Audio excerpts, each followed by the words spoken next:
Hi guys, welcome back to our channel. So ఈ రోజు ఎపిసోడ్కి సంబంధించి మొదటి ప్రోమో అయితే వచ్చిందనమాట. దాని గురించి మాట్లాడుకుందాము. Let's get in to the video. So ఇక ప్రోమో కనుక మీరు చూసుకుంటే బిగ్ బాస్ అయితే మాట్లాడుతున్నాడు. ఏంటంటే డేంజర్ జోన్లో ఉన్న సభ్యులకి ఫైర్ స్టోమ్ నుంచి సేవ్ అవ్వటానికి లాస్ట్ ఒక ఛాన్స్ అయితే ఇస్తున్నానని చెప్తున్నాడు అనమాట. సో అదే ఒక టాస్క్ అయితే పెడుతున్నారనమాట. ఫైట్ ఫర్ ద సర్వైవల్ అనే టాస్క్ అయితే పెడుతున్నారనమాట. సో ఏంటంటే పూల్ ఉంది. సో అందులో కంటెస్టెంట్స్ ఉండాలి. డేంజర్ జోన్లో ఎవరైతే ఉన్నారో ఆ కంటెస్టెంట్స్ అందులో ఉండాలి. అందులో ఉండి ఆడాలి. సో ఎవరైతే ఎక్కువసేపు ఉంటారో గెలుస్తారనమాట. సో ఇక ఉండలేని వాళ్ళైతే ఇక ఈ టాస్క్ నుంచి అవుట్ అవుతారు. సో అయితే ఇక్కడ మనకి ప్రోమోలో ఏం చెప్పారంటే సేఫ్ జోన్‌లో ఉన్న కంటెస్టెంట్స్ ఎవరైతే ఉన్నారో వాళ్ళు డిసైడ్ చేయాలంట ఈ టాస్క్‌ని ఎవరు ఆడాలో ఏంటో. సో అయితే వీళ్ళు మాట్లాడుకుంటున్నారు. మాట్లాడుకుంటుంటే ఇమాన్యుయల్‌ని బర్నీ శంకర్ గారు అడుగుతారనమాట. "నువ్వు ఎవరిని సేవ్ చేయాలనుకుంటున్నావు?" అది ఇది అని. సో అయితే మన ఇమాన్యుయల్ వచ్చేసి సంజన గారిని అని అంటారు. సో అప్పుడు బర్నీ శంకర్ గారు ఏం మాట్లాడరు. ఆ తర్వాత బర్నీ శంకర్ గారు ఎళ్లి రీతూ చౌదరితోను, డెమోన్ పవన్‌తో మాట్లాడుతున్నారనమాట. ఇమాన్యుయల్ వచ్చేసి ఏం మాట్లాడుతున్నాడంటే నేను ఎవరిని సేవ్ చేయాలన్న ఎమ్మటే నేను మా మమ్మీని సేవ్ చేస్తా, సంజన గారిని సేవ్ చేస్తా అనంటే హ్మ్. అని అన్నాడు బన్నీ శంకర్ గారు. నేను సేవ్ చేయకూడదా అని మాట్లాడతారనమాట. సో అదంతా జరుగుతుంది. సో ఇక డేంజర్ జోన్‌లో ఉన్న కంటెస్టెంట్స్ ఈ టాస్క్ ఆడతారు. ఆడుతున్న టైంలో ఏమైద్దంటే అందరూ నీళ్లు పోస్తారనమాట. సో మిగిలిన వాళ్ళు ఎవరైతే ఉన్నారో సేఫ్ కంటెస్టెంట్స్, సేఫ్ జోన్‌లో ఎవరైతే ఉన్నారో సో వాళ్ళు నీళ్లు పోస్తారనమాట.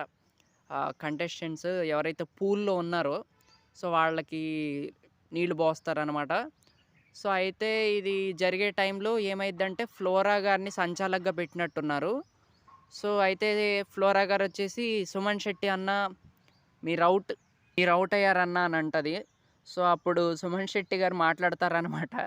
ఇంగ్లీష్‌లో మాట్లాడతారు. So "no, I didn't do this time. I didn't touch this" అని అంటారనమాట. సో దాని తర్వాత ఇక ఆహ్, రాము గూడా చెప్తాడనుకుంటా ఔట్ అని. సో "నేను టచ్ చేయలేదు రాము. నేను టచ్ చేయకపోయినా టచ్ చేశారని చెప్తున్నారని" కొంచెం ఫైర్ అవుతారు. సో ఇక అలా అయిపోద్ది ప్రోమో అయితే. సో ప్రోమో పర్లేదు. బానే ఉందనే చెప్పాలి. సో ఏంటంటే ఇక ఎలా ఉందంటే ఇది 'బిగ్ బాస్' ఉమ్మడి కుటుంబంలాగా అయిపోయింది. వైల్డ్ కార్డ్స్ వచ్చేదాకా ఇక ఇంతే పరిస్థితి. ఇంకేముందిలే ఇంకో 2 రోజులు ఆగితే వస్తారనమాట వైల్డ్ కార్డ్స్. నిజంగా వాళ్ళు వస్తే మాత్రం గేమ్ చాలా మారిద్దబ్బా! చాలా చాలా మారిద్ది. సో టాస్కుల పరంగా మాత్రం వీళ్ళు చాలా గట్టిగా ఆడే అవకాశాలైతే ఉన్నాయి. వైల్డ్ కార్డ్స్ ఫైర్‌తో ఆడే అవకాశాలైతే ఉన్నాయన్నమాట. అండ్ గట్టిగా మాట్లాడే కంటెస్టెంట్స్ గూడా ఉన్నారు వాళ్ళల్లో.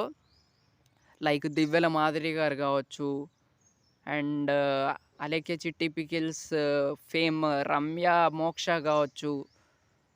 దాంతో పాటు ఇంకా ఎవరున్నారు అంటే 'ఆష' అని తను వేరే లాంగ్వేజ్ 'బిగ్ బాస్‌లో' కూడా ఆడొచ్చిందంట. సో తను కూడా రాబోతుందంట. సో టాస్కుల పరంగా ఇద్దరు ముగ్గురు మంచి కటౌట్లు ఉన్న కంటెస్టెంట్స్ అయితే రాబోతున్నారు. సో వీళ్ళొచ్చాక గేమ్ మారొచ్చు. అండ్ చాలా బజ్ అయితే క్రియేట్ అయ్యిద్ది. నేను చెప్తున్నా గదా! వీళ్ళొచ్చాక చాలా ఎక్కువ మంది జూస్తారు. చాలా మంచి రేటింగ్స్ అయితే వస్తాయి. ఇది మాత్రం ఖచ్చితంగా చెప్పొచ్చు. ఎందుకంటే ఇప్పుడు ఎవరైతే వస్తున్నారో వీళ్ళకి మిలియన్స్‌లో ఫాలోవర్స్ ఉన్నారు. అండ్ ఒక్కొక్క కంటెస్టెంట్‌కి నిజంగా చాలా హ్యూజ్ ఫ్యాన్ బేస్ అయితే ఉందనే జెప్పాలి. సో అందుకే వీళ్ళొచ్చాక చాలా బాగుంటది. మనం ఎక్స్‌పెక్ట్ జేయొచ్చు. Something we can watch in this show అనే జెప్పాలి.